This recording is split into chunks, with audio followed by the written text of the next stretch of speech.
I servizi sanitari nel veneziano a rischio a causa della gravissima carenza di personale specialistico a fronte delle autorizzazioni concesse dalla Regione, insufficienza che arriva fino a quasi il 10% per medici e infermieri. È proprio così, a fronte di 432 autorizzazioni che la Regione ci ha dato come azienda 3 Serenissima al 31 dicembre del 2018, ne abbiamo soddisfatte una piccola parte, ne abbiamo soddisfatte 150, ce ne mancano ben 279.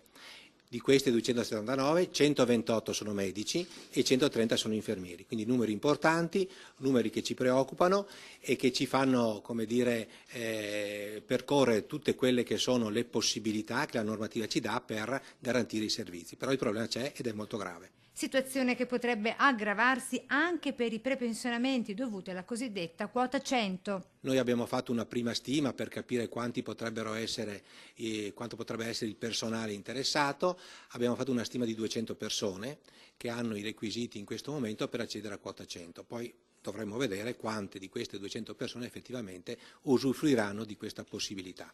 Ecco che allora l'ULSS veneziana corre ai ripari per garantire i servizi, assume a tempo determinato i medici liberi professionisti, cioè non dipendenti dall'azienda ospedaliera. Di seguito i settori con le maggiori criticità. L'anestesia e rianimazione.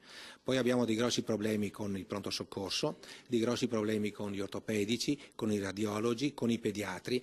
Direi quasi tutte le specialità hanno difficoltà, ma in particolare queste. Azienda ospedaliera che auspica presto nell'attuazione dell'autonomia del Veneto per un miglior reclutamento della procedura concorsuale e della formazione dei medici, solo per citare alcuni dei punti normativi da modificare. L'autonomia potrebbe darci una mano in questo senso, sviluppando dei percorsi che ci consentono una maggior flessibilità nelle assunzioni e quindi nel garantire i servizi.